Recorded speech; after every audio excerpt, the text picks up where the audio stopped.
Est-ce que tu t'es déjà demandé combien de temps tu pourrais tenir complètement seul? Pas seul chez toi, pas seul sans ton téléphone, non, non, non. Seul au milieu de l'océan. De l'eau partout et rien d'autre.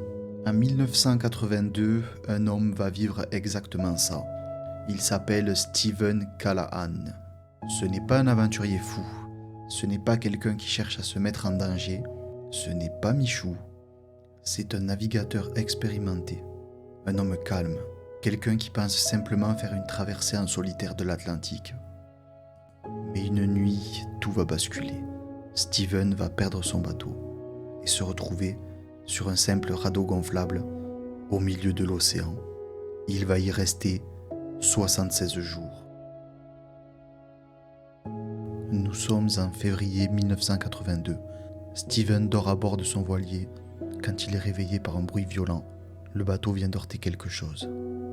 Il soupçonne la collision avec une baleine. L'eau commence à entrer dans le navire. Steven essaie de colmater, mais la voie d'eau est trop importante. Il comprend très vite une chose, son voilier est perdu.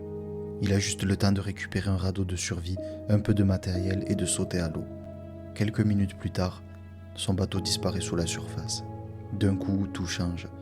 Steven se retrouve seul, sur un radeau d'environ 2 mètres, sans moteur, sans voile et sans direction. Autour de lui, le néant, juste l'océan. Au début, Steven garde son sang-froid. Il connaît les procédures de survie.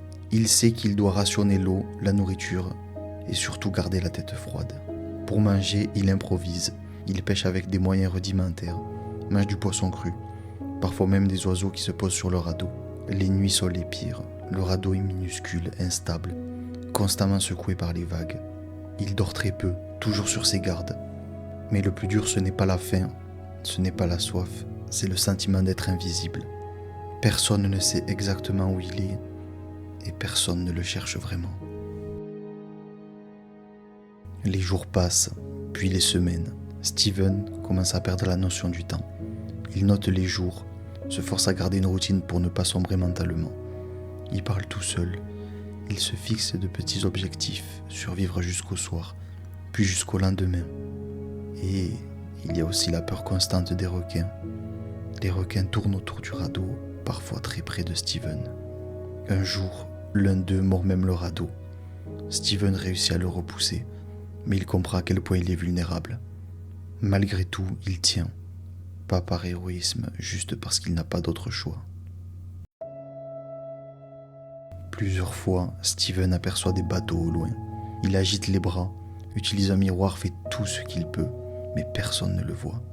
Chaque fois, l'espoir monte, puis il retombe brutalement. C'est psychologiquement dévastateur. Il le dira plus tard, voir un bateau passer sans s'arrêter est parfois pire que de ne rien voir du tout. Porté par les courants, Steven dérive lentement vers l'ouest. Sans le savoir, il se rapproche peu à peu des Caraïbes. Son corps est épuisé, il a perdu beaucoup de poids, sa peau est brûlée par le soleil, rongée par le sel, mais il est toujours vivant. Il continue jour après jour, simplement parce que le jour se lève encore. Au bout de 76 jours, Steven aperçoit enfin la terre, l'île de Marie-Galante en Guadeloupe. Il est à bout de force, mais cette fois ce n'est pas une illusion. Des pêcheurs le repèrent et viennent à sa rencontre. Quand ils le sortent de l'eau, ils n'en reviennent pas. Steven Callahan a survécu plus de 2 mois seul en mer, sur un radeau et sans assistance. Steven survivra, il écrira même un livre pour raconter son histoire. Mais ce qui frappe le plus, ce n'est pas l'exploit physique, c'est sa capacité à tenir mentalement, jour après jour, sans savoir s'il serait sauvé. Et si ce genre d'histoire vraie vous intéresse, vous pouvez vous abonner, liker la vidéo et me dire en commentaire ce que vous avez pensé de l'histoire de Steven.